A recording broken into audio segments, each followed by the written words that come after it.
Latar belakang.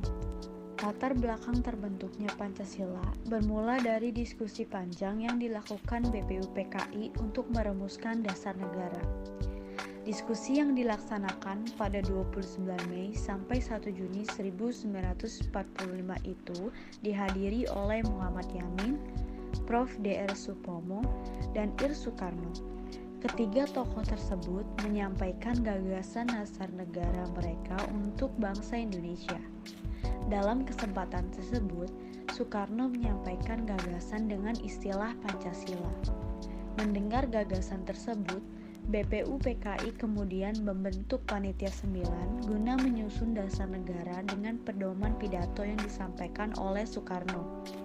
Panitia 9 terdiri dari Soekarno, Muhammad Hatta, Abi Quesno Cokrosoejoso, Abdul Kahar Muzakir, Agus Salim, Achmad Subarjo, Mr. A.A. Maramis, Wahid Hashim, dan Muhammad Yamin. Sejarah penetapan Pancasila juga dilakukan melalui proses yang panjang. Rumusan Pancasila terdapat dalam beberapa dokumen seperti Piagam Jakarta dan Pembukaan Undang-Undang Dasar 1945. Definisi aktualisasi Pancasila. Secara harfiah, aktualisasi berarti pengaktualan atau mengaktualkan.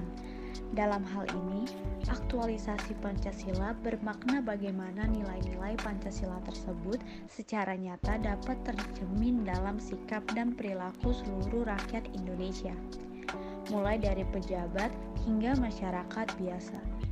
Tujuan dari aktualisasi Pancasila dalam kehidupan sehari-hari adalah untuk menunjukkan bahwa nilai-nilai Pancasila tersebut tidak stagnan serta dapat tetap terjaga dan mampu mengikuti perkembangan zaman.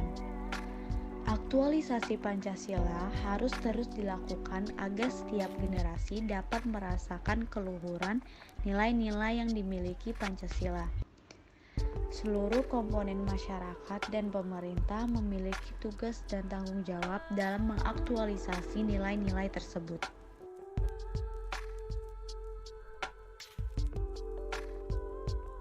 Sila pertama, ketuhanan yang Maha Esa, mengandung nilai yang luhur dalam kaitannya dengan ketuhanan, keagamaan, keadilan, dan kenegaraan. Penerapan dalam sila pertama Pancasila dapat dilakukan dengan menghormati setiap perbedaan, yaitu perbedaan keyakinan yang beragam antar masyarakat, membina kerukunan hidup antar masyarakat yang memiliki perbedaan agama dan keyakinan, tidak memaksakan suatu keyakinan atau agama kepada orang lain, dan menumbuhkan sikap saling toleransi antar umat beragama. Sila kedua, kemanusiaan yang adil dan beradab, mengandung makna mengenai penghormatan terhadap orang lain walaupun setiap masyarakat memiliki perbedaan yang beragam. Pengimplementasian dari sila kedua ini adalah dengan cara menanamkan dan menerapkan rasa toleransi kepada orang lain, menghargai dan menghormati antar masyarakat, selalu bersikap adil terhadap setiap orang tanpa membeda-bedakannya, menghormati perbedaan antar masyarakat, menghormati harkat dan derajat manusia sebagai makhluk Tuhan yang Maha Esa, yang sama derajatnya, yang sama hak dan kewajiban-kewajiban asasinya, menanamkan rasa nasionalisme dan komitmen pada eksistensi bangsa, dan yang terakhir adalah terciptanya keadilan sosial bagi seluruh rakyat Indonesia. Bentuk penerapan sila ketiga Pancasila. Persatuan mengandung pengertian bersatunya bermacam corak dan beraneka ragam menjadi satu kebetulan. Persatuan Indonesia mencakup persatuan dalam arti ideologis, politik, ekonomi, sosial, budaya, dan keamanan.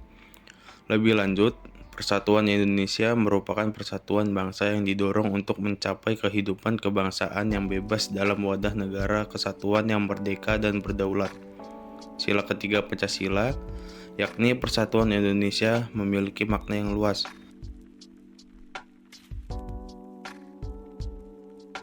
Sila keempat.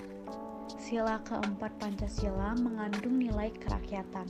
Artinya, kekuasaan tertinggi ada di tangan rakyat. Nilai tersebut erat kaitannya dengan sistem pemerintahan demokrasi di Indonesia, yakni pemerintahan dari rakyat, oleh rakyat serta untuk rakyat. Dilansir dari situs Kementerian Pendidikan dan Kebudayaan atau Kemdikbud, hikmat kebijaksanaan dapat diartikan sebagai menggunakan akal sehat dalam melakukan segala sesuatu. Sedangkan permusyawaratan berarti melakukan musyawarah dalam pengambilan keputusan untuk mencapai kata mufakat. Sementara perwakilan artinya sistem yang dianut dalam perwakilan rakyat.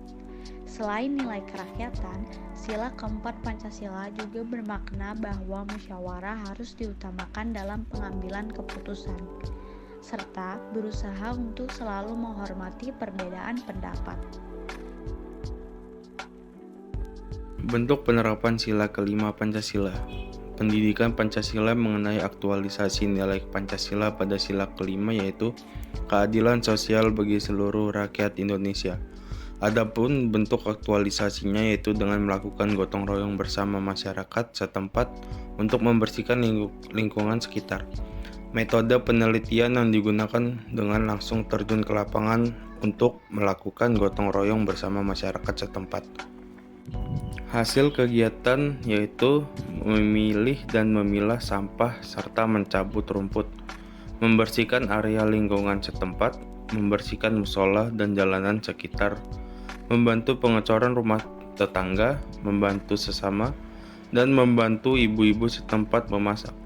Manfaat penelitian salah satunya sebagai pengabdian mahasiswa kepada masyarakat setempat dalam menerapkan nilai-nilai Pancasila. Penelitian ini menghasilkan berupa foto dan video kegiatan gotong royong mengenai aktualisasi nilai-nilai Pancasila pada sila kelima, yaitu keadilan sosial bagi seluruh rakyat Indonesia. Sila pertama, saya setuju apabila masyarakat Indonesia melakukan toleransi antarumat beragama, sebab toleransi adalah salah satu bentuk sikap yang sangat diperlukan dan harus dilakukan oleh warga negara Indonesia.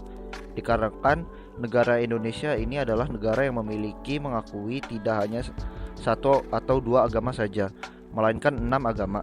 Oleh karena itu, sikap toleransi sangat diperlukan untuk saling menerima, menghargai, dan menghormati setiap agama yang dengan cara beribadahnya masing-masing. Sila kedua, toleransi tidak hanya diperlukan dalam hal agama saja. Di Indonesia, toleransi menjadi salah satu tonggak penting untuk Indonesia. Indonesia terdiri dari berbagai macam suku, yang mana tiap sukunya memiliki banyak keragaman dan keunikannya masing-masing. Warga negara Indonesia perlu memaknai dan mengimplementasikan toleransi dengan baik, karena toleransi dapat meningkatkan rasa peduli pada sesama yang mana juga akan berdampak pada meningkatnya rasa nasionalisme dan kecintaan terhadap negara Indonesia. Selain itu, kita juga harus berhikmat dengan melakukan tindakan yang didasari oleh hikmat. Kita dapat melakukan tindakan bertutur kata dan bersikap dengan lebih baik, lebih adil, dan lebih bijaksana. Indonesia adalah negara yang terdiri dari banyak pulau dan dipisahkan oleh lautan. Oleh karena itu, perbedaan pasti akan nampak di setiap daerahnya. Indonesia juga adalah negara yang memiliki banyak suku dengan adat istiadat masing-masing. Adat istiadat yang berbeda-beda ini apabila tidak dimengerti dan dimaknai dengan baik dapat menjadi aspek perpecahan. Oleh karena itu, kita perlu mengerti dan memaknai dengan baik semboyan negara Indonesia, yaitu Bhinneka Tunggal Ika, yang berarti walaupun berbeda-beda tetap satu jua. Bhinneka Tunggal Ika adalah landasan warga negara Indonesia untuk saling membantu, menghargai, dan menghormati setiap perbedaan yang ada sehingga persatuan Indonesia dapat terwujud dengan baik. Sila keempat, Indonesia menggunakan sistem demokrasi Pancasila yang dilaksanakan berdasarkan musyawarah untuk mufakat bagi kesejahteraan rakyat. Kebebasan individu dijamin namun tidak bersifat mutlak karena disesuaikan dengan tanggung jawab sosial. Musyawarah adalah upaya untuk memecahkan sebuah masalah atau persoalan untuk mengambil keputusan bersama dengan sikap rendah hati. Salah satunya adalah diskusi. Berdiskusi berarti kita mencari sebuah keputusan yang sesuai tanpa adanya ketersinggungan satu sama lain serta menghormati hasil keputusan individu tersebut. Sila kelima, salah satu bentuk implementasi dari sila kelima adalah gotong royong. Gotong royong adalah ciri khas masyarakat Indonesia. Kita saling menolong dengan sukarela dan kekeluargaan, serta menumbuhkan rasa persatuan di sekitar lingkungan tempat kita tinggal. Gotong royong juga dapat meningkatkan kekompakan dalam bermasyarakat, sehingga lingkungan kita menjadi harmonis dan saling membantu tanpa melihat dari aspek-aspek lainnya. Gotong royong juga dapat menjadi sarana untuk mempererat tali silaturahmi dan menjaga komunikasi sehingga tidak adanya kesalahpahaman antar sesama masyarakat.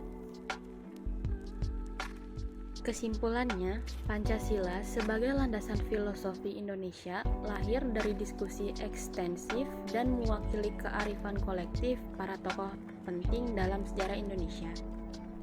Prinsip-prinsipnya terus menjadi pedoman tata kelola negara dan interaksi masyarakat. Dengan menekankan nilai-nilai seperti ketuhanan, kemanusiaan yang adil dan beradab, persatuan, demokrasi, dan keadilan sosial.